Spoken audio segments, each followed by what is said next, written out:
Whether you're a nurse, whether you just work in healthcare, whether you just wanted to figure out how it is that you're going to be able to actually do something different that's going to take you to that next level, allow you to be able to actually achieve something of significance and to potentially, for the few that choose, not the chosen few, the few that choose, potentially be able to actually build a business that will allow you to step away from your job, whatever that is.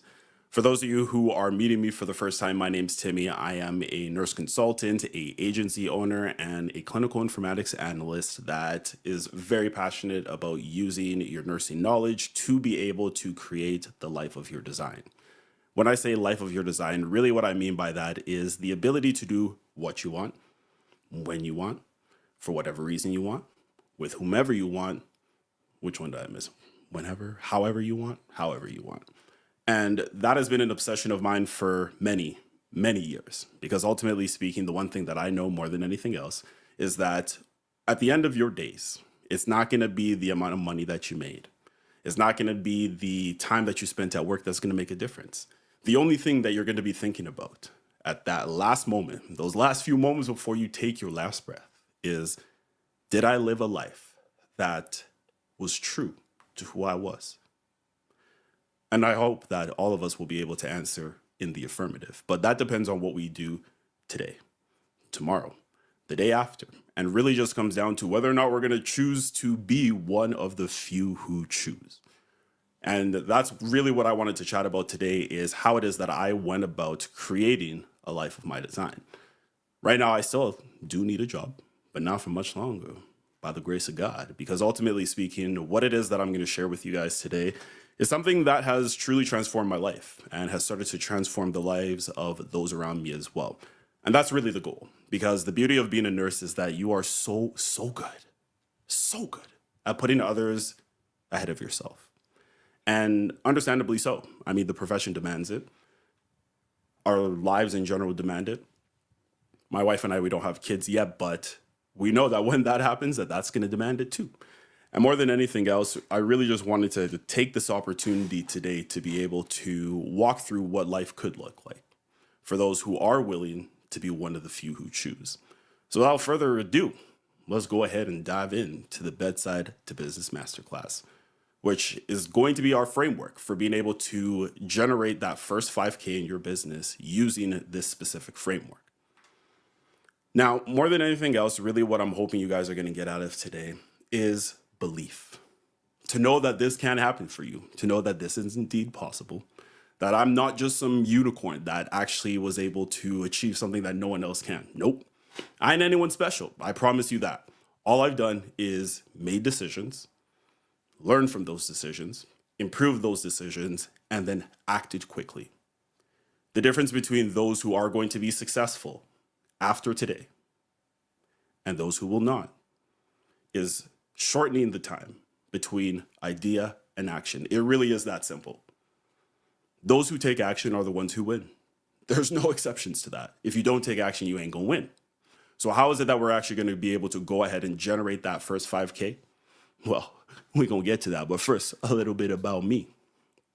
Who is Timmy Abiola? Well, my background is in nursing, as I mentioned. And I actually don't have a Bachelor of Science in Nursing. The university I went to only issues Bachelors of Nursing. Honestly, I don't really care about what the difference is. I'm a licensed registered nurse. And I'm certified in change management, and I'm starting the project management stuff. You know, I'm diving in, get my CAPM. Christina, you know about all that. But ultimately speaking, what I found when I was going through nursing school is that while I loved the idea of being able to add value to the lives of others in a significant and powerful way, while I loved to be able to go into the mental health unit where I used to work each and every day and just add value, to be able to care for kids who were going through just ridiculous, terrifying, scary things in their lives, and to be able to just plant seeds of corrective experiences. What I couldn't help but wonder was, when I have my own kids, am I still going to be able to perform at this level? Am I still going to be able to come in every day, give 100% of my effort, go home and then still have something left over for my own children? Well, obviously not. Energy, when it comes to us, is finite. You can't do all things all the time. You can't be all things to all people. So I knew that compromise was coming. And part of the reason why my wife and I have strategically delayed having kids is because we want to get to the point where we don't have to worry about daycare. We don't want to have to worry about who's taking care of our kids. For me, I had terrible experiences in daycare when I was a kid, traumatizing experiences in daycare when I was a kid. And I'm sure somebody here knows somebody, if it didn't happen to you personally, who has had a similar story. This world is crazy out here. You really don't know how crazy people truly can be. And I do not like the idea of leaving my children with strangers, especially in the most formative years. Those who know about child development know that that 0 to 8 window, that is crucial. And that is actually when the foundation of somebody's personhood, their personality, their character is formed. So why would I entrust those most important years to somebody who I don't even know? Makes no sense. But as I mentioned, currently working as an informatics nurse. Oh, nice little typo there. Beautiful. Love that. For me, I value leadership above all else. And the reason why is that I want to see some people saying in the chat that they can't hear. Rose, you're going to have to adjust your settings. Leave and then come back. More than anything else, though, I love the fact that when you prioritize leadership development, you can achieve so much more than you would ever imagine. So much more than you would ever imagine. Because more than anything else, leadership is just about influence. It's the ability to influence the thoughts, words, and actions of other people. I would actually say leadership is probably the most powerful force on the face of this planet. And I want you to keep that in mind as we continue our discussion here today. Because more than anything else, you have the ability to be a powerful leader. In fact, you already are, by virtue of being a nurse, by virtue of being a parent, by virtue of being a friend, by virtue of being an aunt, an uncle. Everybody is a leader in some capacity. But again, it's the few who choose to actually develop themselves intentionally in this area that reach the pinnacle. In my personal life, married for 3 years, it's been a lot of learning, but it's been great. I heard it said that marriage is probably the best personal development factory out there, and I would agree with that. And I'm an anime connoisseur, and I am proud of that. I love anime. Anime is why I am where I am today. Well, not entirely, but I just like the idea of using stories, using mythology, using archetypes to empower what it is that you're doing. Life is just way more fun when you're the main character in a show. I know not everyone's going to relate to that, but it works well for me. And hey, this brought me this far, so I ain't stopping now. I also love music, jazz, R&B, gospel. It's all beautiful. All right, enough about me. Just kidding. As I mentioned, pediatric inpatient is my background. I love that. I still do pick up. The reason why is I like to keep my clinical skills sharp. And especially in my role as a clinical informatics analyst, it's important to know what's going on and to be closely connected to, as we like to call, operations. But really why I emphasize this whole leadership thing is because by simply getting actively involved in what was going on in my department, I was able to actually build the foundation that allowed me to be able to make this transition here. Now, we're going to talk a little bit later about the importance of getting a business building job, which is a job that gives you evenings and weekends free in order to actually execute this plan that's going to allow you to build a business that can generate 5K in 90 days. Because I guarantee you, if you work in 312s, you work in nights, the only thing you're going to be doing, and the only thing I know you're already doing on your days off, is bed rotting. And it's so funny because every now and then I'll get into a discussion. I won't say an argument, a discussion with somebody who swears up and down that working 12-hour shifts is better because then they have 4 days off. And if they just take those 3 days off, then they actually have a whole week off. And then they can go here and go there and they can take all this PTO. Okay, that's great. But what's the quality of your life like? Like really and truly, like let's not cap. Let's be 100% for real. Those of you who are working those 12-hour shifts, are you really happy with how your life is right now? Personally, I know I wouldn't be. I know that if I had kids not seeing my kids for 3 days, that's not an option. That won't be an option. That's not where my values align. And that's why for me, I knew that wasn't going to work. So as quickly as possible, and actually, fortunately, I never had to work 12s, but there was a time when I was working lots of doubles, 16-hour shifts regularly because I was trying to make more money. sacrificing my mental health, sacrificing my sanity, sacrificing my relationships, sacrificing my quality of life to make money. And all of us would agree that time is infinitely more valuable than money.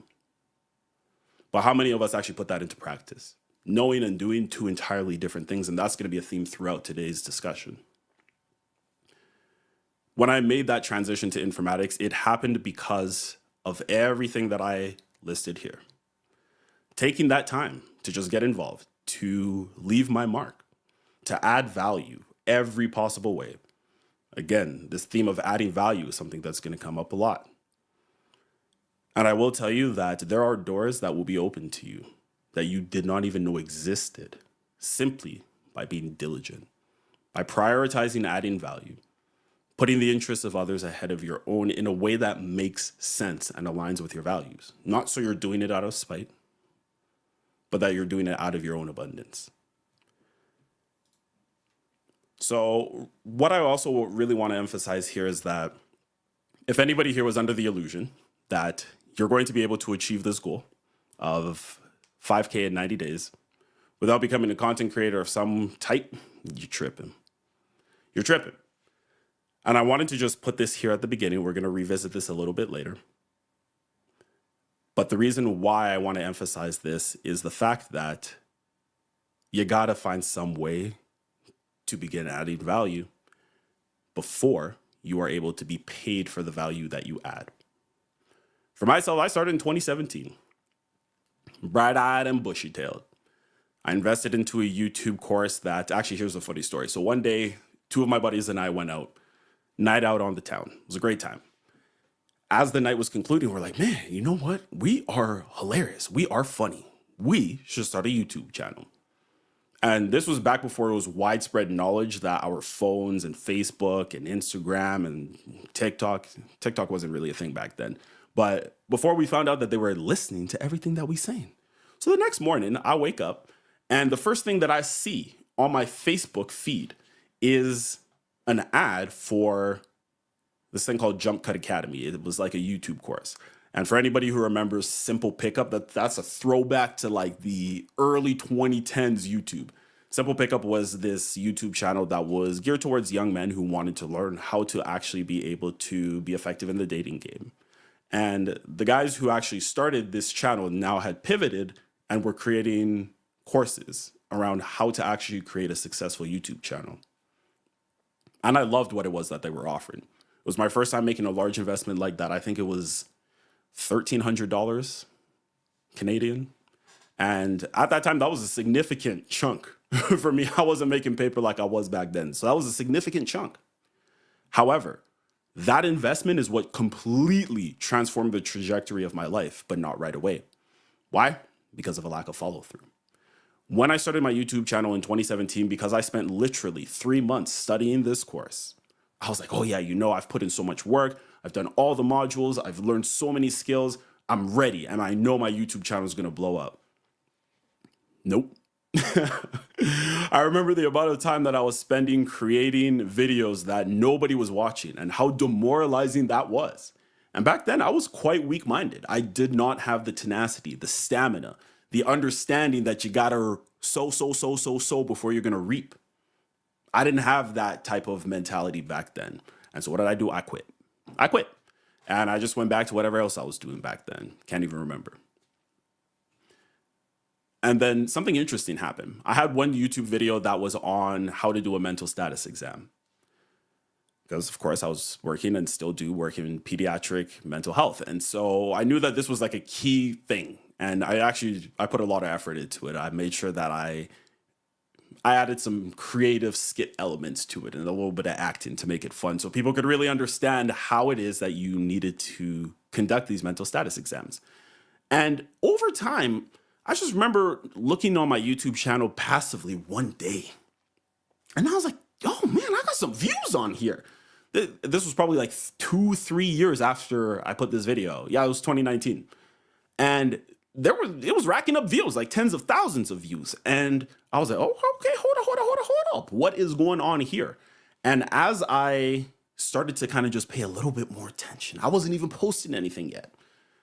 as I started paying a little bit more attention, I couldn't help but notice that I was actually getting watch hours. I was getting up to, I think I got up to like 1,500 watch hours in 12 months, which for anybody who knows about the YouTube partner program, you got to get to 4,000 watch hours in 12 months? Yeah, 4,000 watch hours in 12 months to be able to be eligible for the YouTube partner program, in addition to 1,000 subscribers.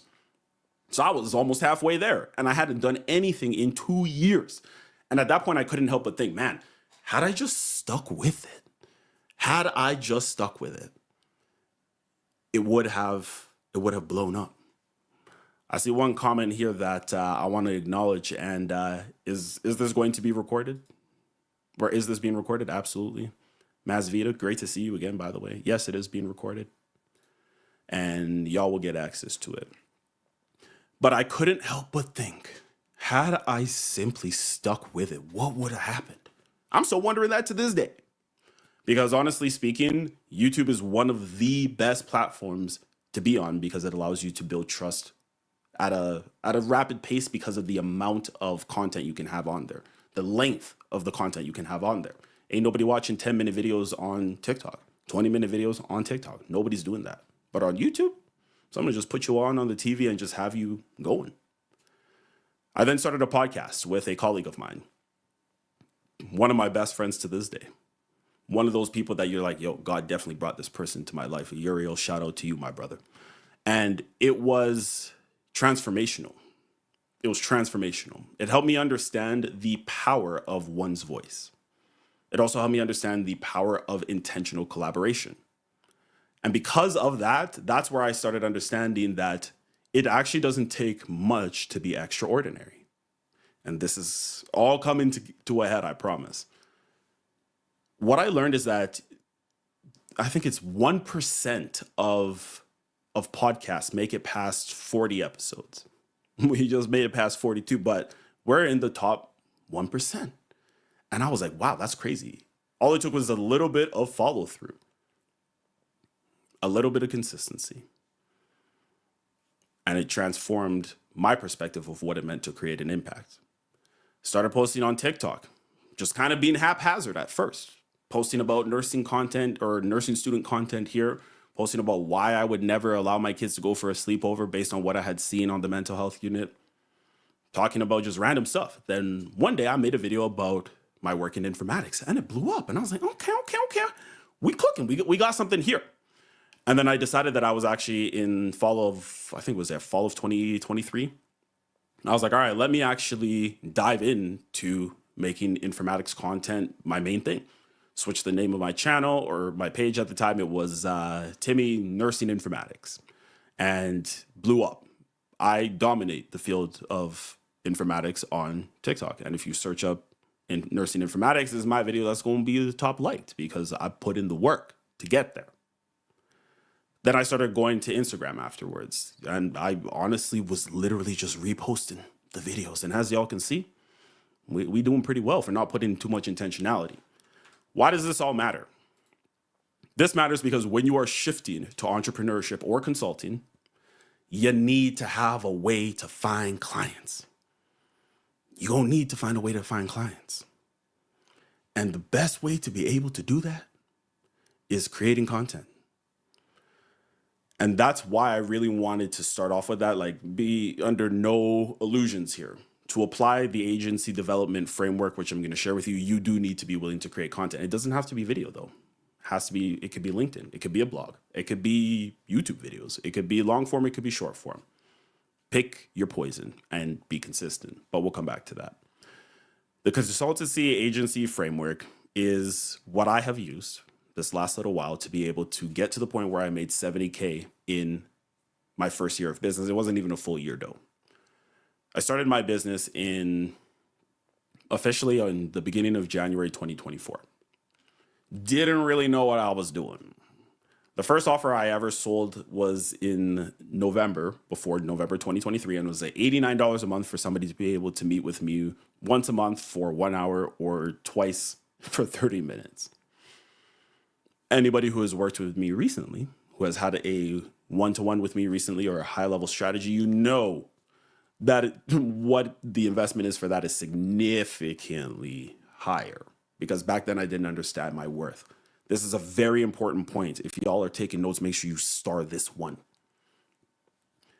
The offers that you create and the way that you value your time is going to dictate how your clients will receive your offers and how they will value your time and your expertise. Back then, I didn't understand that. I thought, oh yeah, I don't want to charge too much. I want to make sure that people can afford this. That ain't your business. It ain't. Because when you pull up and go on a shopping spree, trust me, the cashier is not feeling bad for you. They ain't. Because at the end of the day, value is relative. And if this person feels that they are able to achieve what it is they want to achieve, because you have positioned yourself as that solution to their problem, they're willing to invest because of what I said earlier. Because of what we all know, that time is infinitely more valuable than money. You can always make more money, but you can't make more time. This is why you see people at the end of their lives trying to make up for all the things that they couldn't do, they missed, trying to use their money to regain their health after they sacrificed their health to make money. Don't ever forget that. And at the end of the day, that's why when we take that time to invest in ourselves, to grow into somebody who is able to add value, that's why we need to be willing to be paid what we're worth. And that's exactly here what this 30 by 30 challenge is. Some of you guys have been messaging me about this. When's the challenge starting? It's starting. It's starting right now. 30 by 30 challenge is my commitment and really a challenge for myself to be able to help a minimum of 30 nurse entrepreneurs who are brand new create a minimum of 30K in their businesses by the end of this year, December 31st. We all have both SMART goals here: specific, measurable, attainable, reasonable, and timely. Is that reasonable? Yes. I made 70K in 10 months. So yes, you can definitely make 30K in, I guess today's it's the second last day of January. You can definitely do that in 11 months, especially with the plan that we're going to chat about. The consultancy agency framework, really what it is a systematic and systemic approach to building a sustainable business. We ain't out here doing the one and done. We are wanting to build our lives on this, a foundation that will allow us to be able to achieve incredible things. And that means we need to take the time. We need to take the time to reflect, to decide, to plan, to innovate, and evaluate. I'm telling you, this is the secret sauce. This is the secret sauce. This is what I did. But I really want to emphasize here these first two, and we'll get into them individually, I promise. When I first started my business entrepreneurial journey, what allowed me to be able to begin was that I am actually an expert when it comes to interview preparation and performance. In the entirety of my life, both pre-nursing, post-nursing, I have never in my entire life interviewed for a job I did not get. And I don't say that lightly because I know that's a sore spot for some people. I've never interviewed for a job I didn't get. The reason why is I developed, again, a systemic and a systematic approach to interview preparation. And I iterated over 15 years. I had my first job when I was 14. That's when I started applying this strategy. And I iterated over time, improved, became more capable, developed a system that was replicatable. And pretty soon people started noticing everything I was interviewing for, I was getting. So people wanted to know, what do I know? What do I do? People started coming to me. Hey, can you help me prepare? And they was getting the jobs. People started coming to me for references and they were getting the jobs. So I realized I have some uniqueness here. I have something unique that is adding value in a very significant way. Getting a new job can totally transform somebody's life because of the pay increase, because of the change of lifestyle. And so I started realizing that I had something that people were willing to pay for because of how significant the value can be in being able to get a new job. So I made the decision to take the time to lay out a blueprint, create a plan, to invest in mentors who allowed me to be able to get what was in here out onto a business plan that made sense, helped me refine my messaging. I'm telling y'all right now, mentorship is the shortcut to success no matter what it is you're doing. In ages past, that was the only way to learn something. But the problem now is that we have easy access to the internet. And it's just getting easier and easier. Now you can just ask ChatGPT and it'll search the internet for you. It's almost become too easy. But now we are mistaking access to information for knowledge, for wisdom, for experience. Just because you can Google it doesn't mean that you know it. Knowing about a thing and knowing how to do a thing are two entirely different things. Don't get it twisted. I want to make a quick comment about the word decide here. For me, because of my background growing up in church, they always talked about needing to understand the original intent of the message. In the Greek and even in Hebrew, there's a certain way that these languages were constructed that when we translate them to English, some of the meaning is lost, often. The word decide has always been very interesting to me since I figured out that that actually means in Hebrew to cut off. To decide means to cut off all future pathways. One good example of this is sometimes people come to me because they are wondering, should I go back to school? Or they are in the middle of going back to school and they're realizing that what it is that they thought they would obtain by getting a master's is not going to materialize. I was having a conversation with somebody the other day who spent $90,000 on a master's degree, only to be working in the exact same job that they were previously. And I really felt for them because that's money you're going to have to pay back. That's money that you could have used for so many other things. It's painful, but that's why we need to decide ahead of time. What is it that we want and align our actions today with where we want to be in the future. Then we take that time to plan together with a mentor, preferably. It's up to you how quickly you want to get to where you're going. Then we innovate, then we evaluate, and we continuously do this. How are we doing so far? If you guys are still locked in, I want you to drop the words locked in the chat so I know y'all still here. I see there's some questions in the chat. We'll get to them, I promise. I don't see anybody saying locked in the chat. Y'all still here? Oh, okay. Well, maybe we ain't trying to make this money then. Maybe we ain't trying to make this money. Oh, just kidding. Nah, there we go. I was going to wait, so I'm glad that we got something. Self-reflection. One of the most important things. This is one thing I really like about the way that most nursing programs are structured. Anecdotal notes were a big pain in the backside initially. But then I came to understand that as nurses, it is critical that we take the time to reflect. As practitioners and professionals, it is very important that we take the time to reflect and understand what's going on. Because more than anything else, if we don't know what's going on within us, when we try to share with others why it is that we can add value to them, it's just going to be rubbish. Nothing of substance is going to come out.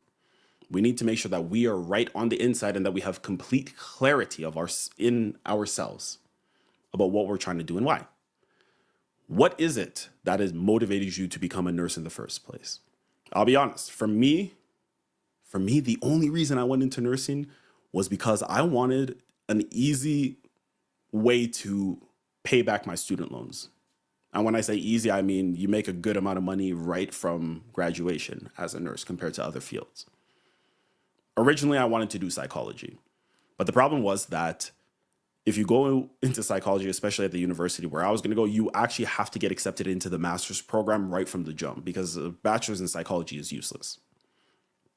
So this would have meant 6 years on pure student loans, and you're not really making that much money as a master's level psychologist. You still need to then do your provisional hours and all of that. You don't really make too much money then. And then you start working after you start building your client base if you're going for a counseling psych, for example. I would have done the PhD, but I'm like, how many years, how many decades is it going to take to complete that? And how much interest am I paying on these loans? So I decided to go back go to nursing school instead. Along the way, fell in love with it. As I mentioned earlier, once I got to pediatrics, I was like, oh, this is where I'm meant to be. So when I did this self-reflection, I asked myself, why is it that I wanted to go in psychology in the first place? Because human behavior has always fascinated me, but the world has a funny way of doing things. The universe, or for me, God, has a funny way of lining things up. Because I ended up in pediatric mental health, which fused two passions of mine: the way that people think, the brain, psychology, and working with adolescents, pediatric population. It's fun, it's rejuvenating, it's revitalizing. So that's what kept me in the profession. So when I started thinking about that, what I love the most about working with the pediatric population is there's hope for change. The reason I won't work in adults is because, typically speaking, these people have been that way for decades. We're talking specifically about mental health. So they're not really going to be changing too much. Especially in inpatient psych, they ain't really doing too much else other than being like, hey, give me my PRN. Give me that Ativan. Give me that Trazodone.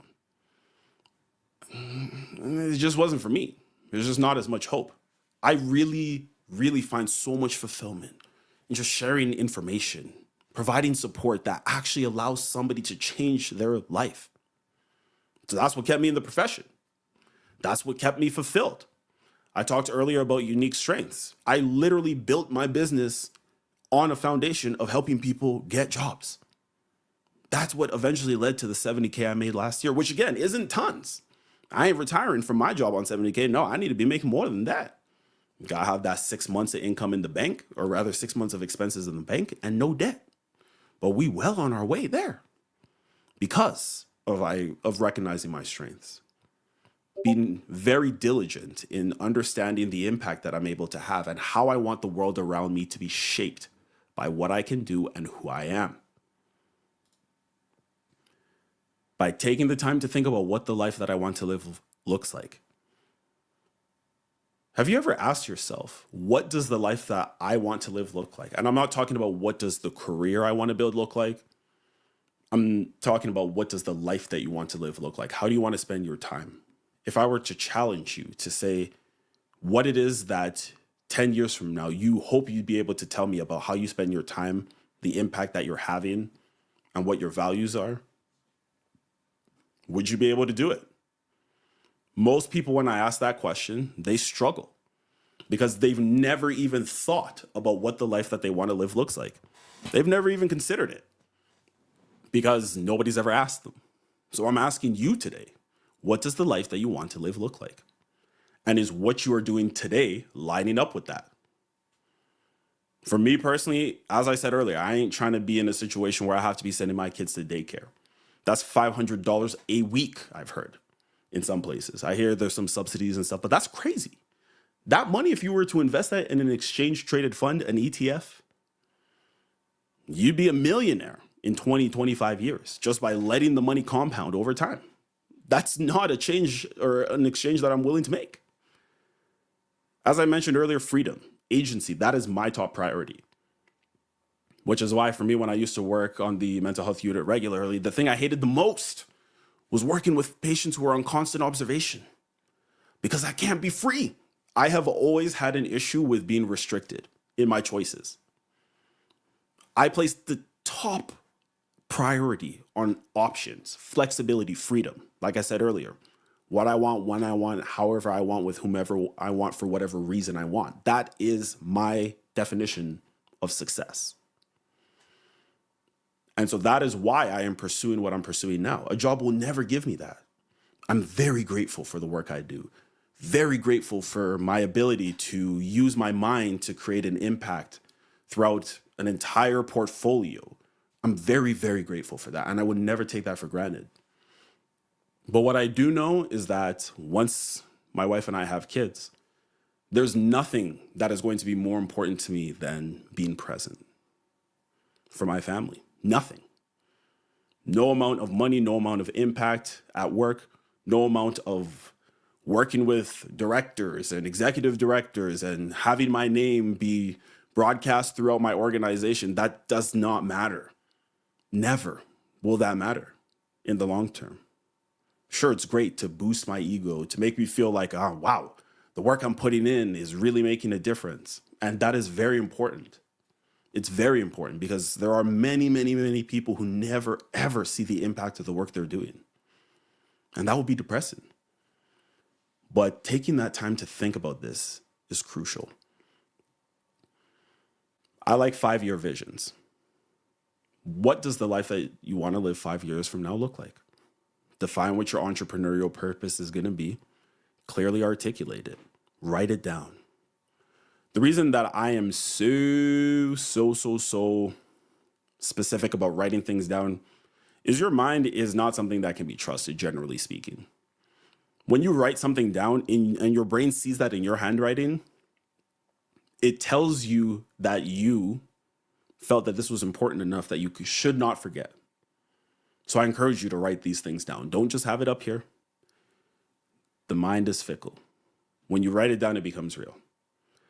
Then, what is your initial offer going to be? Now we're getting into the nitty gritty. Before we can even start talking about offers, we need to think carefully about who we want to serve and why. Typically, I don't like slides with a lot of text on here, but this was crucial. I had to make sure this was all in one spot for y'all. You need to think very carefully about who the ideal person is you want to serve. I recommend giving them a name. Truly, I recommend giving them a name. Mine was Josh. I don't know why. And Josh, he was a nurse who went into nursing to be able to have a career that created an impact, where he'd be able to see the impact of the work he's doing each and every day. And Josh, he's just somebody who wanted to be able to have options, to just do what he wanted when he wanted, kind of like me. And Josh, he was somebody he's like in that ripe millennial age, between 25 to 35. He's somebody who cares a lot about being able to have the finer things in life. It's a high priority for him because perhaps he didn't have those things growing up. Perhaps he felt like that was what he needed to be able to live his ideal life. He's trying to make deep into the 6 figures. And when he's talking about fears and obstacles, it's burnout. That's the biggest thing that he's worried about. Loves the work he's doing, is having trouble seeing how he could do that long term.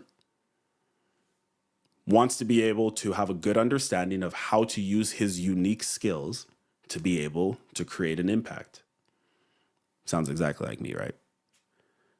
And Josh has a clear picture of what it is that he is skilled at, what it is he values, because he's taken that time to read books like the ones behind me. He's taken the time to journal. He has a good understanding of who he is and what he values and why he values it.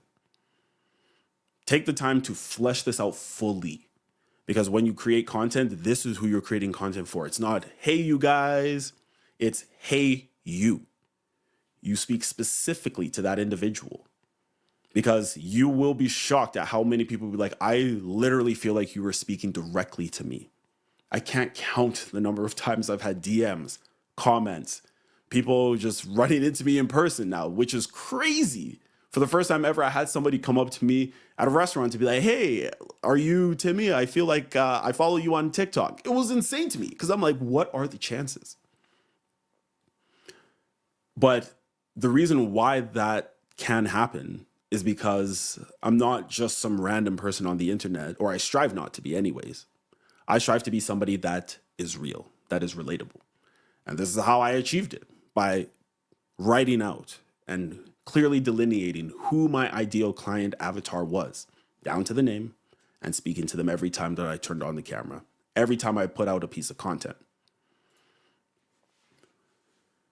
After you've done that, you got to ask yourself, okay, what is it that makes me different than the other people who are vying for the attention of my ideal client avatar? So for me, I did extensive research on the front end. Before I decided that I was going to double down on helping nurses leave the bedside as my primary offer, I did research. How many people were doing that? Well, at the time, there was a decent amount of people doing that, because after COVID, there was an explosion of interest for nurses who wanted to leave the bedside. Remote became possible in ways that it wasn't previously. So that was a very hot topic. So it was good timing for me. But at the same time, there was a degree of crowdedness that was starting to develop. So what did I do? I made my competitive edge. What set me apart was two things.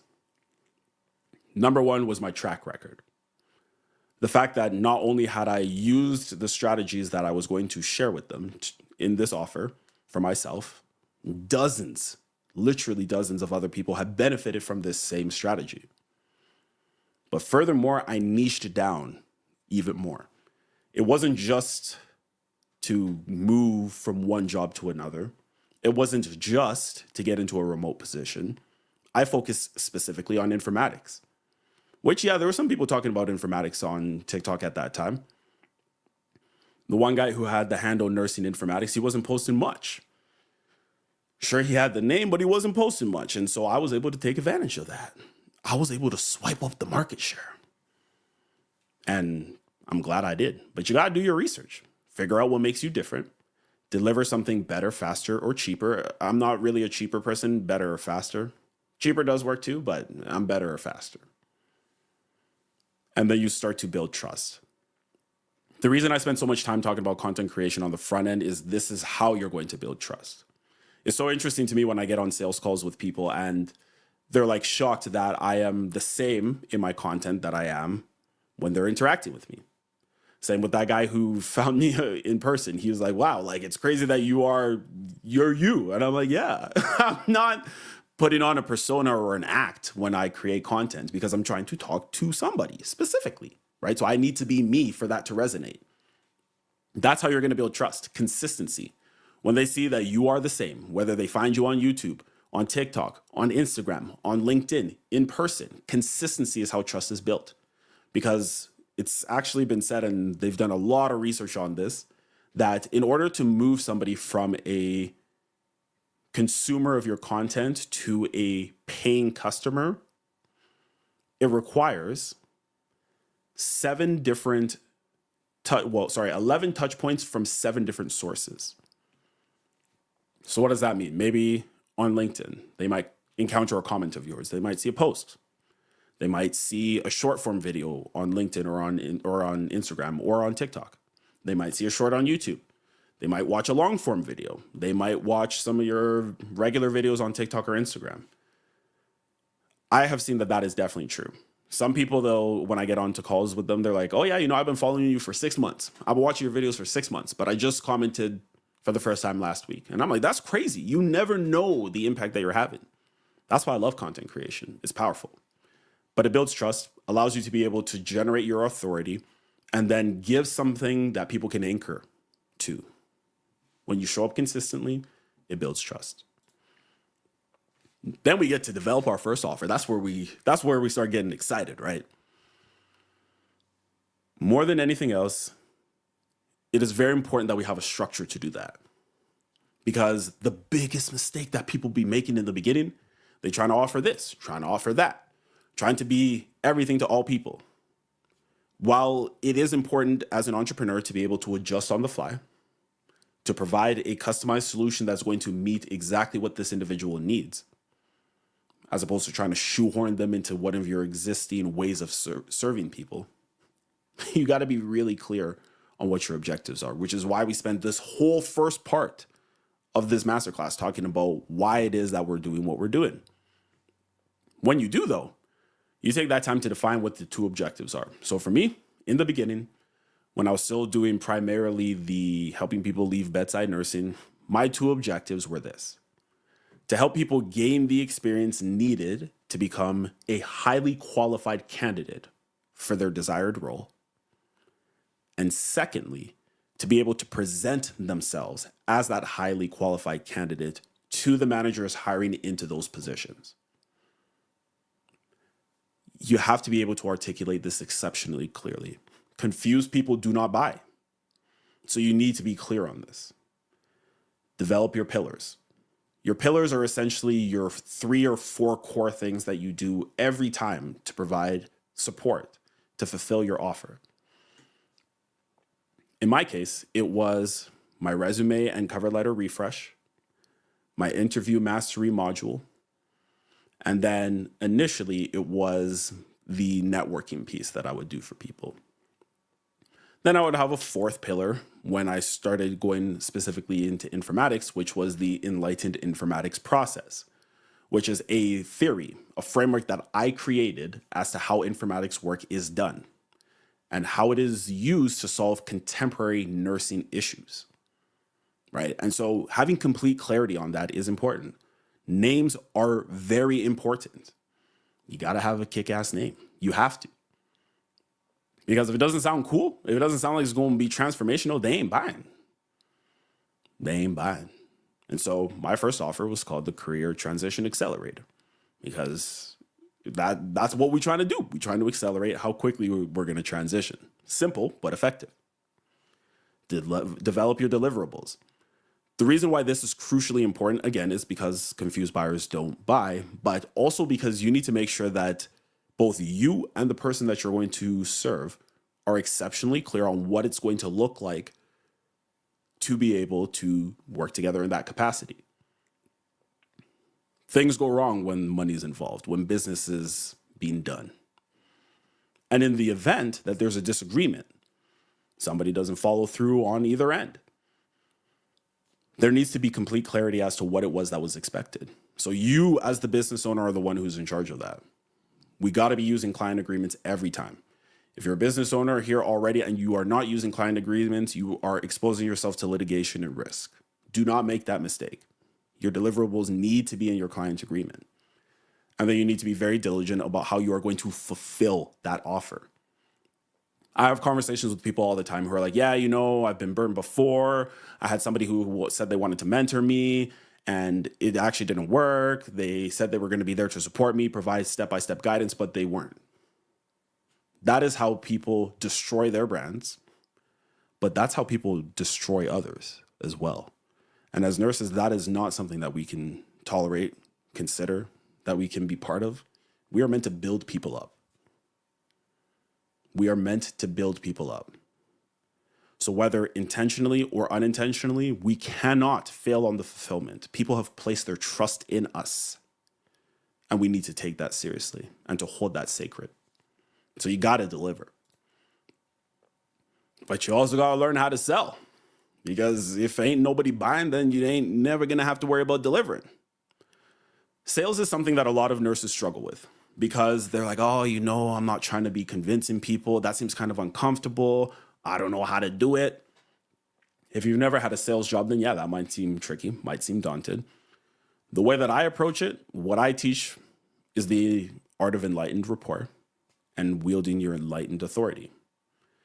The beautiful thing about nursing is that the fundamental things that we learn in our first lab is what? Therapeutic rapport and empathy. These are not just nice to know things, is what I learned. And anybody who's been a nurse for a while knows that. I'll tell you a quick story though. I remember getting into my third year of nursing school, and the university I went to, you actually didn't get into the hospital until third year, which most people think is crazy. Worked well for me. I was really immature when I went into nursing school. I would not have passed nursing school if I got into the hospital in first year. In fact, when I got into the hospital in third year, I was actually looking at transferring into psych, because I was like, I've made a terrible mistake. But let me tell you how that shifted for me. So it was the second week, and we had done labs, and now we were in the hospital for the first time. Empathy and therapeutic rapport is what we did in labs. And I was like, this is kind of soft. This is kind of soft. I thought this was supposed to be the year that we're learning hard skills. Like, what is going on here? So I pull up, and I get to my patient's room. He had this rare clotting disorder and had to take his warfarin regularly. Would stop though. Needs to then come in and get IV anticoagulation therapy and would get discharged. This guy was a regular on this particular unit. And I remember trying to just chat with him. He was an older dude, and I'm like, man, you just ain't trying to talk. We had the TV on, and I was supposed to be leveraging my rapport building skills, my empathy skills. But this man wasn't trying to talk. And I was like, man, this is awkward. So we were just sitting there watching TV. I tried, and I was like, you know what? I've tried hard enough. I'm just going to wait until the end of the day here. And then I'll go home, and then we'll do post-conference rather, and then we'll go home. But then I'm like, He just ain't trying to talk.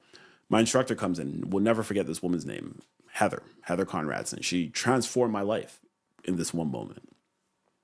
She pulls in, introduces herself, bright energy, really warm, which is what I had tried to do. But within 5 minutes, she got this man's whole life story. And I'm like, looking at this guy, I'm like, dude, I was trying to ask you questions too, and you wasn't trying to give me the time of day. What is going on here? But as I watch my instructor navigate this discussion, use active listening, acknowledging in a subtle way, not like in the way where it's like obvious that you're trying to like repeat back and show people that you're listening, like that cheap active listening that we sometimes do. She was truly interested in hearing what this man had to say. And he felt that. And he opened up. And I was like, goodness, there's something I'm missing here.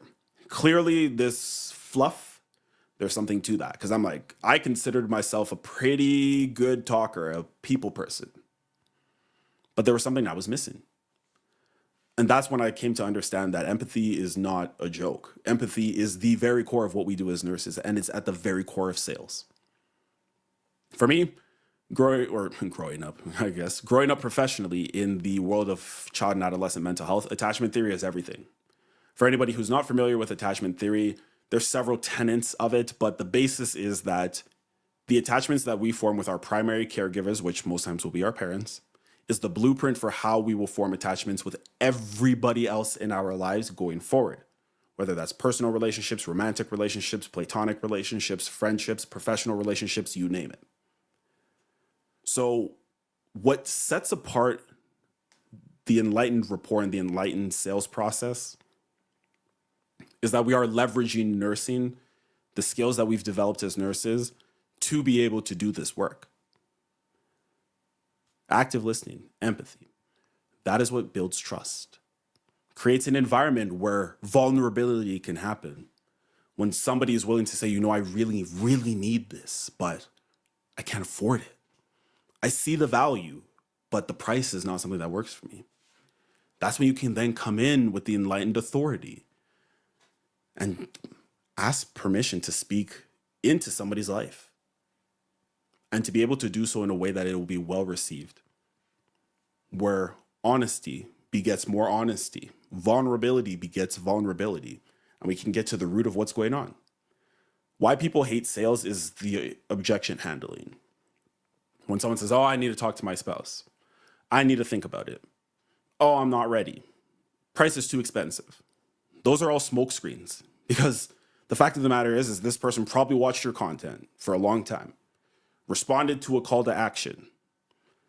Maybe you went back and forth in DMs. If you have an application form, they filled that out. They set the time aside to be on that call. They put it into their calendar and showed up. They have done everything. And if you aren't able to close the sale at that point, that's on you. That means you didn't create the safe enough environment where that person was able to express what it was that was really going on, or you just missed it because you're too busy thinking about what you were going to say next, too busy worried about how you were coming across. That's selfish. This person truly wanted your help and you failed to deliver. But when we're using the enlightened sales process, we ain't got to worry about that because we are leaning back on skills that we've been honing for years. This is not something new that you're going to need to learn. It is applying what it is you're already doing each and every day with intentionality. Once we do that and we learn how to sell, that's when things start getting interesting. Or if I should say, for anybody who's a fan of Zevi, he's on TikTok, he's a great storyteller. He'll always be telling the story and then he's like, that's when it starts to get wicked. And when we get to innovate, that's when things start to get wicked. Because this is where the real money is made and the real impact is had, real influence is generated. We start off with lead generation. As I said, content creation, critical. Otherwise, you're going to have to be cold calling people. And we ain't doing that because it's very difficult to build rapport with somebody that doesn't know you and already is defensive right from the start. But then we learn sales to convert those leads. Then we do an amazing job adding value to them, helping them achieve their goals. And they're like, man, I can see how working with you is going to take me to that next level. So we ascend in. People have come to me for a one-to-one session and then they realize, man, if I got all this in 90 minutes, what would I get if I worked with you for 3 months? And they're like, I'm trying to find out. So they maybe had said initially that that's all they could invest, but all of a sudden they got some more to invest because it's about results. It's not about the finances. It's about results. Then we serve them so well that they want to keep working with us. Because you don't want to always have to be finding new clients all the time, though you will continue to have to do that. That's how you're going to scale your business. But it's going to be infinitely easier to serve the clients that you are serving so well that they want to continue working with you, that they are happy to continue investing into themselves. Because again, they ain't investing in me. You ain't investing in me. You're investing in yourself and your dream. But I have created an offer where you are able to do that by investing in yourself. Don't get it twisted. It's a very important distinction here. And yeah, you gotta become a creator of content. Because as I said, cold calling, that's not it. It's time and labor intensive, and that's not what we need in the beginning. Word of mouth is the best form of advertisement, but you gotta help people first, which means you gotta find clients first. Running ads is something that my company has just recently started experimenting with, and it's been interesting. It's been very interesting, but it costs money. The only reason we have the ability to run ads now is we made money. But that is a terrible way to start off your business. You do not want to start your business off in debt. There's no need to. There's absolutely no need to. Content creation is free, but it's also a phenomenal exercise in personal growth and development because you'll be seeing how you're coming across. There are some people that when I tell them about my interview preparation strategy, which involves recording yourself as you're doing a mock interview, listening back to it, visually seeing the way that you are being perceived as you're answering these questions. People don't like it. They're like, oh, I don't like the way my voice sounds. Then do something about that. Because if you, the owner of the voice who hears your voice the most, doesn't like it, that might be telling you something about how other people are perceiving you. So yeah, that might sting a little bit, might be a little bit weird and awkward, but do something about it. And as I said, some people, they don't like video. Video is uncomfortable. That's okay.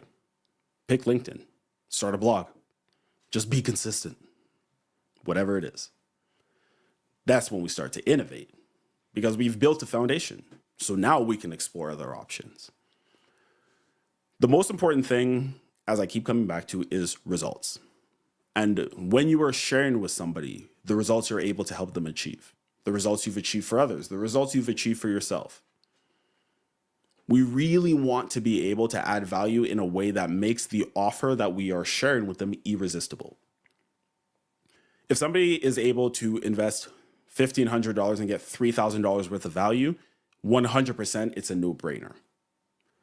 If they're able to invest $5,000 with you and get value worth $50,000, yeah, no-brainer. But it doesn't need to be financially, because I know right away some of you guys are asking, like, how am I going to be able to quantify that? Simple. What is getting access to a better quality of life? What is that worth to you? The way I always phrase it is this. I will ask people that question I asked you guys earlier, which I expect that you will actually answer. Write down your answer, which is, what is the life that you want to live look like?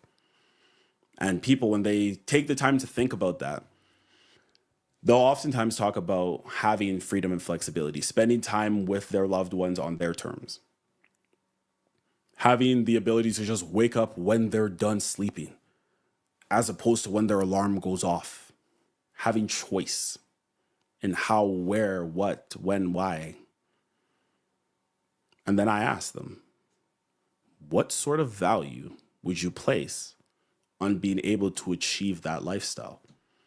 The answer, every time, I can't put a value on it because it's invaluable. Well, if something is invaluable, then investing $5,000, even $10,000, and we're talking USD for my Canadians. We're talking USD. If that's the case, then obviously that's a no-brainer. If somebody's like, this transformation would allow me to live a life that is true to who I am, there's no value you can place on that. It does not have to be money. You just got to get creative, and innovative with how you quantify that. You can also share with them what would be the cost of not taking action, of continuing to have to work these night shifts, continuing to be exposed to this bullying, continuously being exposed to traumatic events, vicarious trauma. What is the cost of inaction? We just gotta get a little bit creative. And in that level of creativity, what we really need to do is start leveraging AI. Now, the other day I had somebody who mentioned on my page, they're like, oh, before you told us that informatics was the future, now you're telling us something different. And I respected that because it's about trust, right? What I had been mentioning earlier. I want y'all to tell me in the chat, how many of y'all are using AI like at all in your personal life, in your professional life, in your business? How many of y'all? Just say me. Just put a little me in the chat if you've used AI at all in your professional, business, or personal life.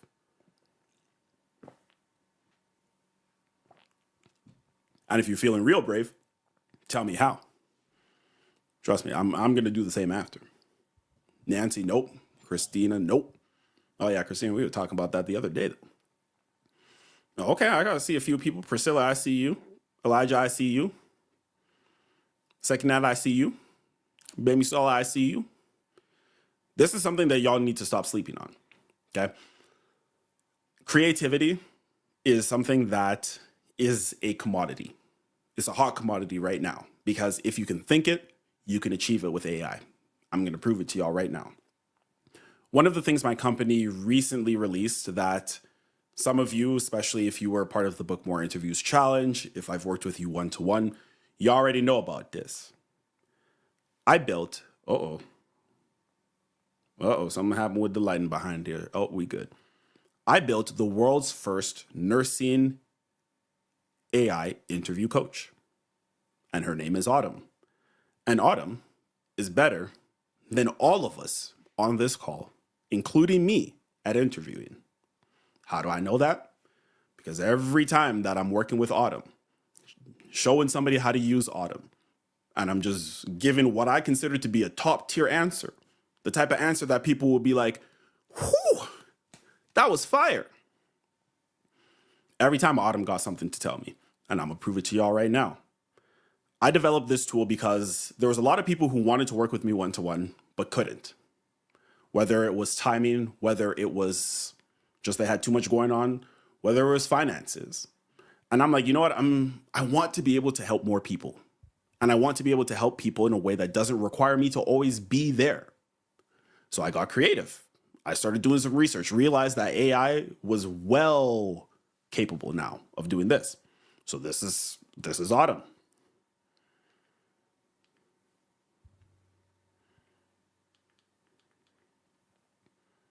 Let's see. How can I help you prepare for your next interview?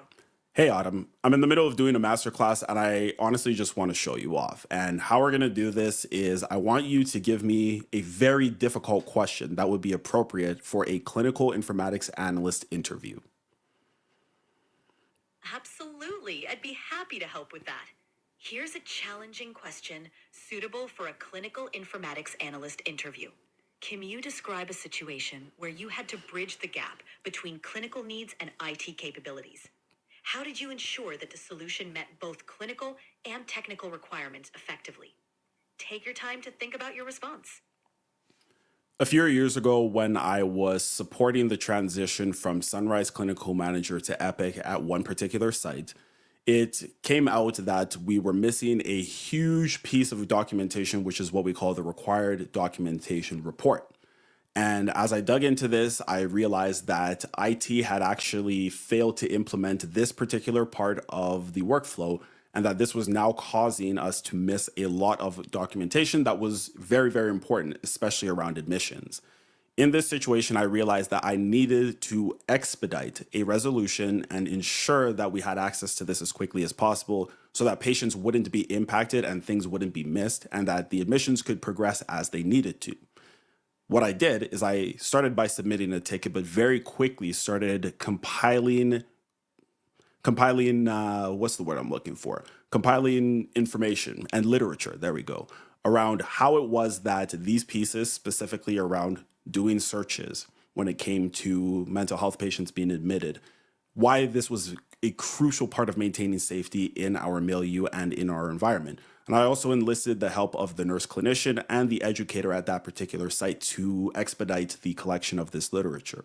I then brought it to the committee that needed to approve this, and ultimately they were able to push this through as what we call a break fix, which made that implementation of that change happen the following day.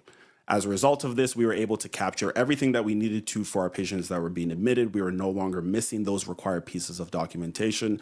And it also allowed us to be able to do quality improvement and quality assurance work in the future by pulling reports and data on this information.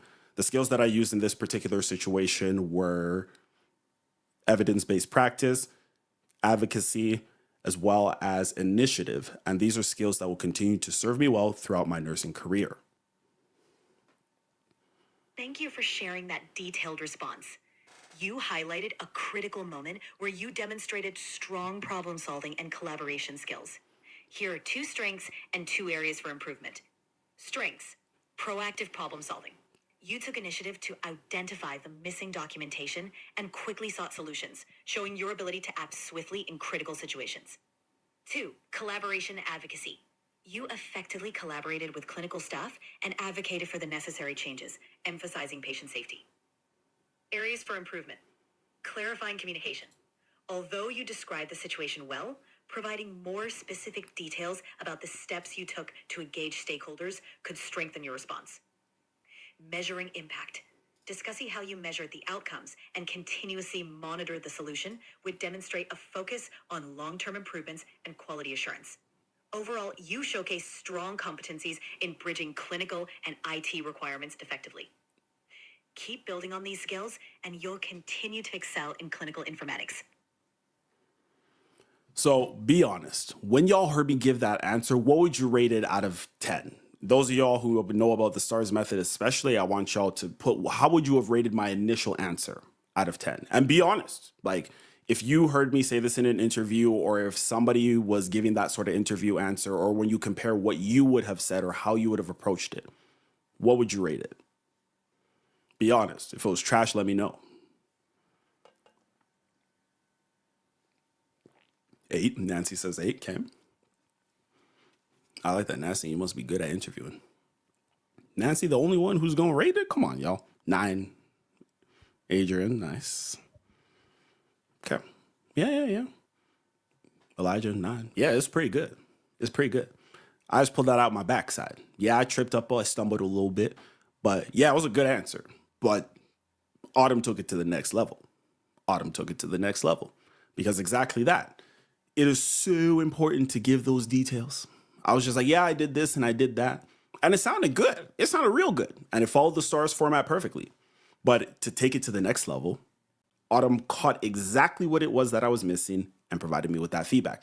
Now imagine if you are actually preparing for a clinical informatics analyst interview, an interview for a case management job, a utilization review job, a project manager job, and you are trying to just sit here and practice and practice and practice. How much better would you be by the time that you actually do the interview? Sure, you could work one-to-one with me, but I ain't always available. I ain't going to be there at midnight when you're worried the day before the interview. Now you're just going to use Autumn. Now, this is the most powerful part of this presentation I want y'all to lock in. Out of all of the businesses that you could potentially start, AI consulting for healthcare is the way. AI consulting for healthcare is the way, especially if you are somebody who is already using AI. Epic has already started integrating many AI features. And if you guys haven't seen them where you're working yet, you will. My organization, we're several versions of Epic behind, but our next update is going to be a triple upgrade. So we're probably going to get some of this stuff here. And if not, then it'll be the next year. AI is going to take over in healthcare, and there's nothing we can do about it. What we do need to do is to get at the forefront of that, to be providing direction on it. Because you already know there's going to be some crazy CEOs who are going to try to use AI to replace nurses. That's not possible. It's not possible. AI can do a lot of things, but it cannot do what we do as nurses. We need to get ahead of this, though, by directing, guiding, providing advice, consulting with people who are wanting to implement these systems. I see this question here from Christina, so yeah, I'm going to chat about this. What I mean by that is this. My organization recently has dived into providing AI solutions for physicians' offices to be able to streamline their workflows with things like no-code platforms and automations that allow them to be able to take the focus off of having to do repetitive tasks and instead just focusing on the people that are in the clinic in front of them. Because there's all sort of administrative work that goes into running a physician's office. Billing, booking appointments, canceling appointments, rescheduling appointments, doing reminder calls, checking to make sure that people are actually going to show up for their appointments. Those are things that can all be automated by AI. And so for me and my company, what we are doing is we are consulting with these physicians' offices. Now, when we are looking at a healthcare system, there's this one company called Hippocratic AI. They're probably the one I'm most familiar with about that because I've interacted with a lot of their executive team recently. And they are actually creating a large language model, which ChatGPT is an example of a large language model. And what these large language models allow you to do is to build tools off of that. Now, Hippocratic AI, they are hiring a lot of nurses and have a very heavy focus on nursing workflows. That's actually their whole thing. And so when they will be sending out their consultants to healthcare systems, what they're ultimately going to be looking to do is how do we actually implement AI in a way that is an adjunct to nursing work? Not intending to replace it, not intending to compete, but to be an adjunct. So I'll give you this one example. My organization has not started looking at implementing this at all. However, because of what I've been doing on the side, I brought this to my manager, to my team. Hey, is there any way that we can start looking at this to integrate AI into what we're doing? Because we also do a lot of repetitive tasks. And so when I got the green light, I created a custom GPT that, for anyone who doesn't know what that is, it's my own version of a Chat GPT like chat, essentially. So I created my own version that actually is going to be able to allow us to no longer have to provide direct clinical support for workflows. The way that it works on my team is we have a Teams chat where people will go in and be like, hey, I need help with this, or I have a question about this. And oftentimes we'll have to hop on the phone with them or I'll hop on a Teams call, share their screen, but not always. Sometimes it's literally just a quick answer. And I'm like, man, if I could create a custom GPT where people can actually just use a chatbot to be able to get their answers and to have it be specific to our organization, that would be a game changer because we spend hours every single week answering questions on this Teams chat. So if we now had the ability to no longer have to do that, that would be beautiful. The only reason my team's able to do that is because I had that knowledge. But what we're going to be doing now is, and when I say we, I mean my company, Enlightened Informatics, is we're going to be doing this type of consulting for these organizations that are just starting to implement AI. How do you implement AI in a way that is safe, in a way that respects patient privacy, in a way that does not expose us to risk, but also allows us to be able to do additive work, to expedite how quickly we can do what we do, so that technology and AI does let me put it this way. We want to be able to do what only we can do as nurses. Anything else that can be done by AI or technology or by automation, we want to be able to give it over to it. So we can be the ones sitting there listening when somebody gets a terminal diagnosis and actually be present instead of thinking about all of the documentation you're going to have to be doing after. Wouldn't it just be beautiful if you could just be present and just listen and truly be there to just give them that gentle, appropriate touch on the shoulder and be fully present in that moment without thinking about the fact that I have all this other documentation I have to do for my other patients? Wouldn't that be a game changer? I'm going to say it again because that's how important it is. If you have not yet decided on what sort of business you want to open using your nursing knowledge, this is it. And anybody who is going to hop into the offer that I'm going to share about in a little bit, because obviously y'all know that I got something for you. That's going to be our area of focus. Unless you already have a business you're doing, then I will support you in building that. What becomes measured can become managed. What becomes managed becomes mastered. As you are taking sales calls, as you are pitching offers, as you are creating content, it is crucially important to track what it is you're doing. It is crucially important to track what it is you're doing. I have a spreadsheet where I put every call. Where did I get the lead from? What's the day of the call that we're doing? Did they show up for the call? What was the outcome of the call? If I made the sale, how much money did I collect on call? Because that's the whole goal of what we're doing here, especially the enlightened sales process, is to collect money on call. If somebody tells you that sounds good, let me think about it, they ain't coming back. I had between, I think it was 135, 145 sales calls in 2024. Of the people who told me, oh yeah, I'll get back to you, or hey, can we do a follow-up call? 2 people invested after that. If you get off the call with somebody and they don't invest, they ain't invested. They ain't invested. And that's why we need to do what we are doing here and evaluate. Those calls where people don't invest, what happened? I record every call. Number one, to make sure that whatever it was that we discussed is documented.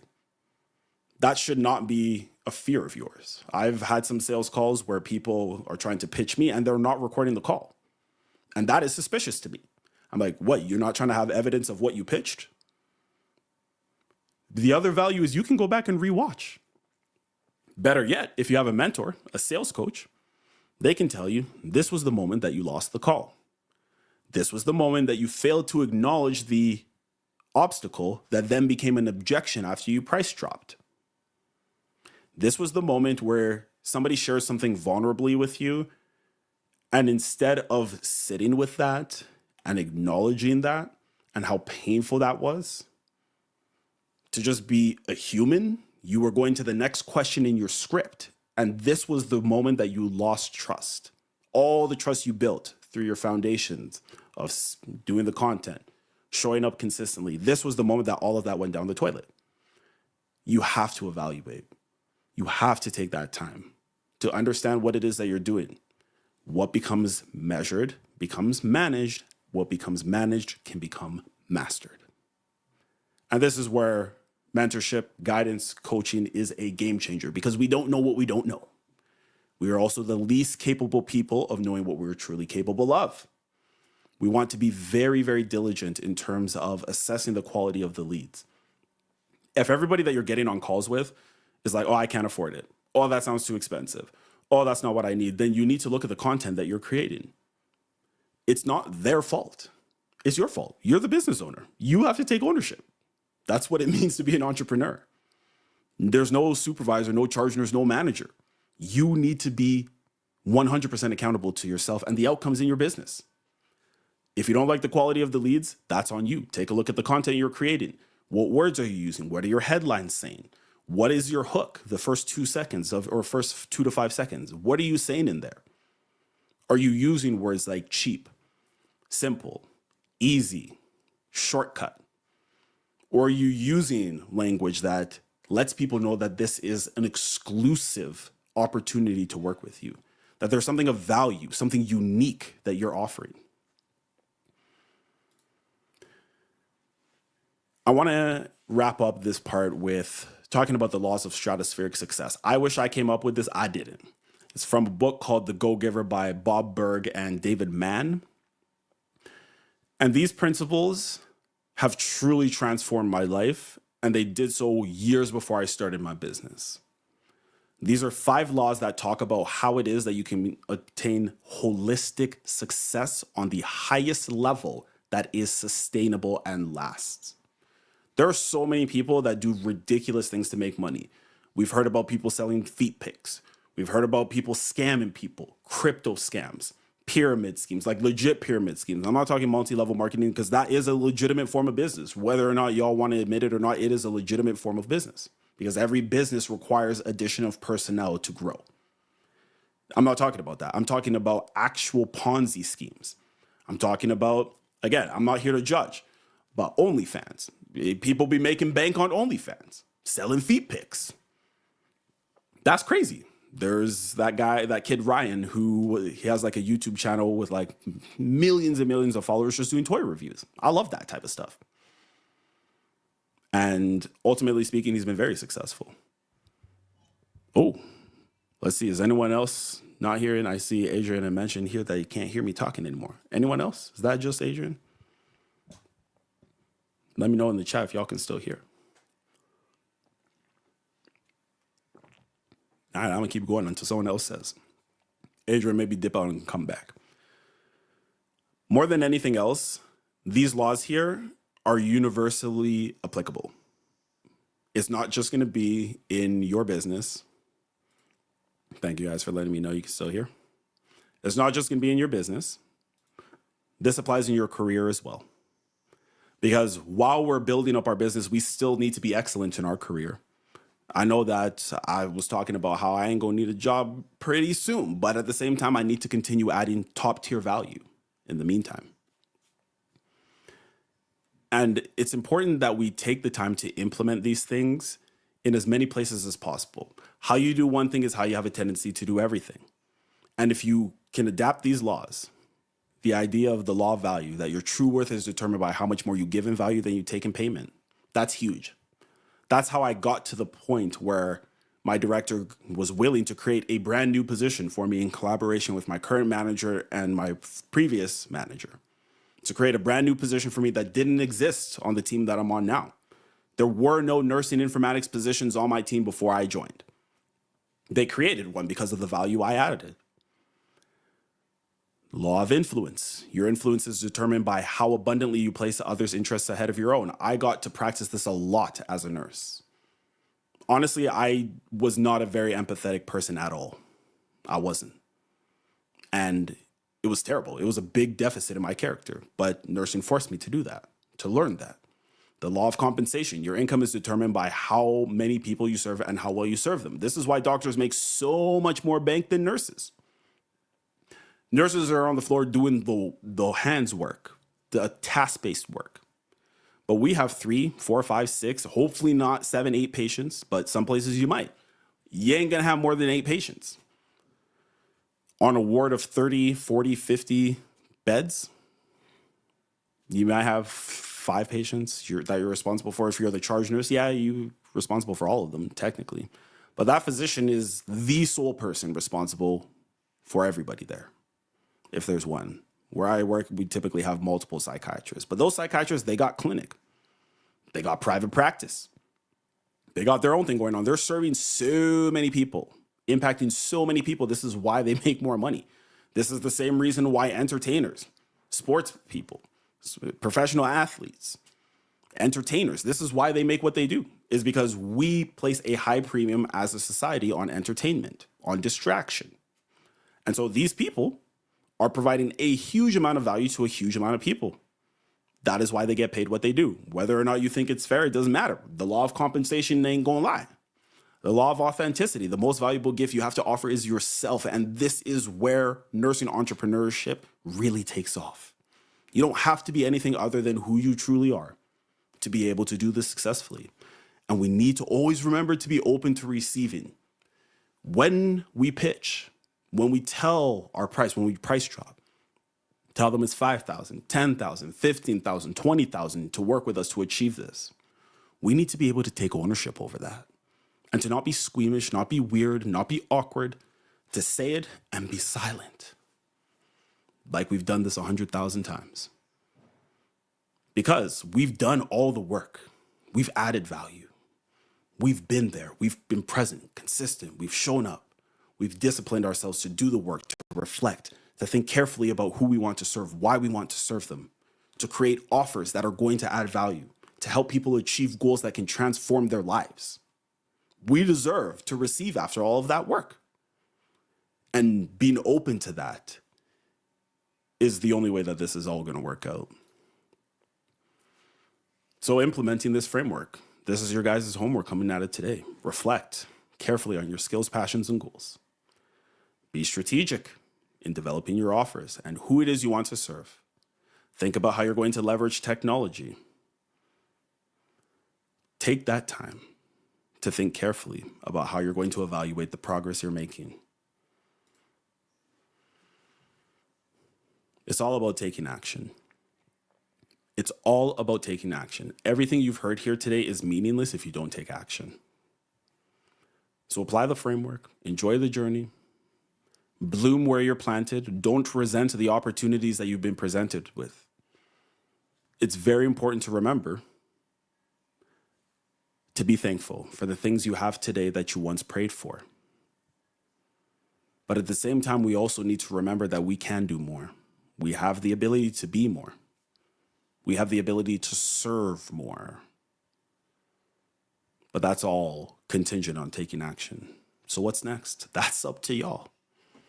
Some people, they'll be like, this was amazing. This is great. And the next week, they back about their business. Some people will be like, I need to act on this. I'm going to act on this. Only time will tell. But for the few that choose, not the chosen few, the few that choose, they're going to take action. And for those people, I got something for you. The Bedside to Business Accelerator. This is intended for those who are at the very beginning of their business journey or who have yet to get to the point where they've had a 10K month. This is intended for those who are in the beginning stages. If you pass the 10K months, then this ain't for you. I got to be honest. We really are going to be focusing on the basic steps to get this up and running. The Bedside to Business Accelerator is a 4-week program that is intended to get you set up so that you can make that 5K in 90 days after we've done that. We're going to set you up with a corporation or an LLC if you are in America. We're going to lay the foundation so that if you get audited, like I did last year, Canada Revenue Agency, they were like, you making bank. Can you provide us the documentation that shows how you making this bank? And what did I do? I went and just gave that money to my CPA because I had everything set up correctly from the start. So when I got audited, was I tripping for about 2 seconds when he was like, hey, we got an audit letter from the CRA, Canada Revenue Agency. I was like, oh, I was in the gym and I was like, oh, that's a little bit awkward. But then I read the rest. He's like, hey, just send me this and this. Like, I have most of what I need already. I just need this. And here's the invoice for $250. And I'm like, bet. Did I hear from CRA after that? Nope. Because I set everything up correctly in the front end. So how do you do that? That's week 1. Week 2, discover your uniqueness. That's literally the whole basis of your business. What is unique about you and how are you going to craft that into an offer? That's week 2. Week 3, create content that builds authority and closes clients. Everything starts with your content. That is the top of your funnel. That's how people find you. That's how all y'all found me. That's how all y'all registered for this masterclass. It was because of the content. Then week 4, master the enlightened sales process and make your first 5K. How are you actually going to close sales? Doesn't matter how many leads you're generating. Doesn't matter how many people are liking and commenting if you can't close sales. So how do we do that? Using our nursing knowledge, leveraging therapeutic rapport, empathy, attachment theory, things we all know that we all do each and every day, but just now need to bake into some intentionality into that. How do we do that? And as I mentioned right at the bottom here, this program is empowering nurses to launch their businesses, make that 5K in 90 days or less. Most people will do it in less than that. As I mentioned, I made 70K in 9 months, 10 months. So you should be able to make much more than that, especially because I didn't have AI back then. I saw there was a comment earlier about, where was this here? Oh yeah, Nancy, where you mentioned this here. You did an amazing job, but after hearing Autumn, yeah, I know, right? Autumn got me second guessing. As I said, I am an expert and I'm going to stand on that. I've never once interviewed for a job I didn't get. So I know I'm an expert, but still I have room to grow. And this is how I was able to understand that, is by leveraging what was around me, getting access to these systems, building these systems. So what else is included in the accelerator?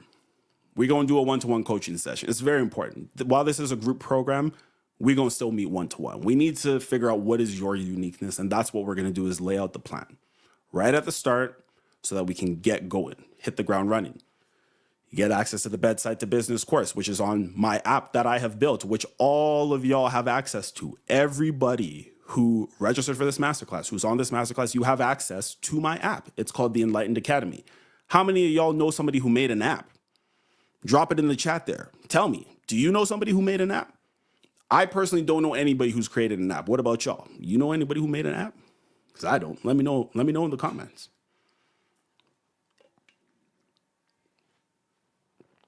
Let me know in the comments. And if you haven't tapped into the Enlightened Academy app, if you have an iPhone, go into the App Store right now and download Enlightened Academy. You did get an email about it. But Rose, I don't know anybody else who got an app. I don't. Position Finder. This is one of my pride and joys. This is another example of using AI to create a crazy impact. For anybody who doesn't have access to this, who hasn't worked with me one-to-one or been part of the other things that I've been doing, where you get access to the Position Finder database, it is a database that has currently, let me take a little peek here. And I want to give Taylor a shout out for dropping those links in there. Taylor is my, she's been my support as our business has been expanding. And she's been stick handling the Position Finder database like a pro. Currently, there's 240 jobs on there. 95, maybe 97% of those jobs on there are non-patient facing or remote. Sorry, 100% of them are non-patient facing. 97% of them are fully remote. This database here, we're going to give access to everybody who hops into this offer because you need to find a business building job so you can focus. 3 months access to the conglomerate. The conglomerate is my pride and joy as I go into this 30 by 30 challenge to help 30 nurses make a minimum of 30K in their business. This is going to be what I'm going to be doing for the foreseeable future. And really what it is, it's a network of nurses that are empowering each other to create an impact where they are. And it's actually going to become a directory of nurse-led businesses where if, let's say, I know Sabrina, who's down there out there trying to start a CNA school. She's in the nursing education space, one of my one-to-one clients. I know that if somebody's moving to her area and they're trying to figure out how to actually break into nursing, maybe they came from abroad, I'm sending them to Sabrina. But it would be sick if we just had like a database of all these nurse-led businesses. Wouldn't that be crazy? Wouldn't that be crazy? That would be sick. That would be sick, right? And Taylor, thank you for dropping the link there. We got the web app. So the web app is for any of y'all who are on Android. The Android app is coming, I promise. It's a little bit more tricky. But the web app is important too, because even if you want to access the app on the computer, you can do that. So thank you, Taylor, for dropping that too. Amazing. Yeah, Christina, I beat you to it. Not yet. But don't worry. If you use the web app, you can access everything. It's all the same. Only difference is a couple more clicks. You can just bookmark it. And so really what I wanted to end off with is this. How do you get access to this offer? We're going to have to make sure it's a good fit because not everybody is going to be a good fit for this. And so the link was dropped earlier. Taylor, if you don't mind dropping it again, because people have been talking in the chat, love that. And if this is an offer that you're trying to hop into, book a discovery call. Because like I said, we need to make sure this is going to be a good fit. Not everybody is going to be a good fit for this. There's a specific group of individuals we're looking for, especially because I'm opening up access to my baby, which is the conglomerate. For anybody who didn't know that term before or hasn't encountered that term, a conglomerate is a collection of legally independent businesses that are operating towards the same goal. But they're all separate entities. And that is my vision for this 30 by 30 challenge, to have a minimum of 30 nurses on that or in that database, part of that network, where we're all referring to each other's businesses. That would be so much easier than always having to find new clients. That word of mouth piece, we all know that if somebody's like, hey, I went to this spot, it was amazing, check it out. We're going to be listening to that over any Google reviews. Even if the place is trash on Google reviews, it's 2.5 stars, but your best friend said, yo, this place is the spot. You're going. Doesn't matter what all the other 1,000 people said. Word of mouth is powerful. Wouldn't it be dope if we could all just refer to each other's businesses and build that way, that would be sick. But because of that, there's a certain characteristic of individual that we're looking for. I want to come back to a question that Christina asked earlier here. What if we're trying to develop expertise in a new content area? At what point would you dive into this process? Talking about the bedside to business. I would say now, because it is intended for brand new entrepreneurs. And so if it is something that you haven't ventured into, if you have no idea what your offer is going to be, if you have no idea how to even begin, what to even call it, that this is for you. And that's why we have that one-to-one coaching call, because everybody's going to start out at different places.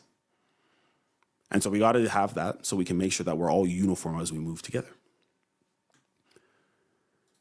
I want to end off with this. Please, please, please never forget. Please, please, please always remember, you have the power within you to completely transform your life at any moment.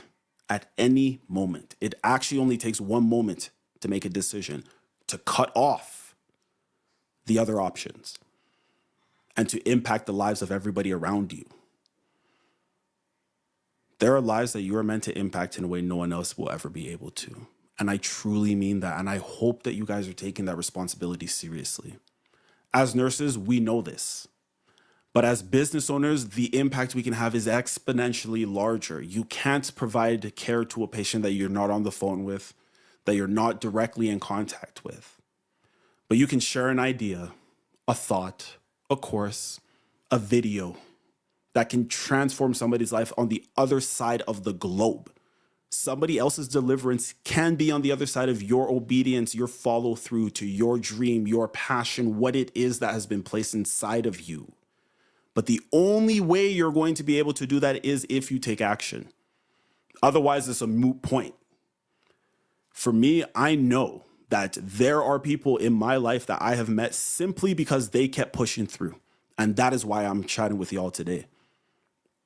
It's strictly because of that. And so I want to end with this. If today, what it is that we've talked about has resonated with you, and I'm hopefully, am I going to come back in focus here? Let's see, maybe, maybe not. If what we've chatted about today has resonated with you, take the action. Don't wait. You already know what it is that you need to do. You already know what's been placed inside you. Now it's up to you to follow through. It's been a pleasure. It's been a blessing. Take what you've heard today and act. And we'll see y'all somewhere on the internet. Take care, stay blessed, and have a wonderful rest of your evening.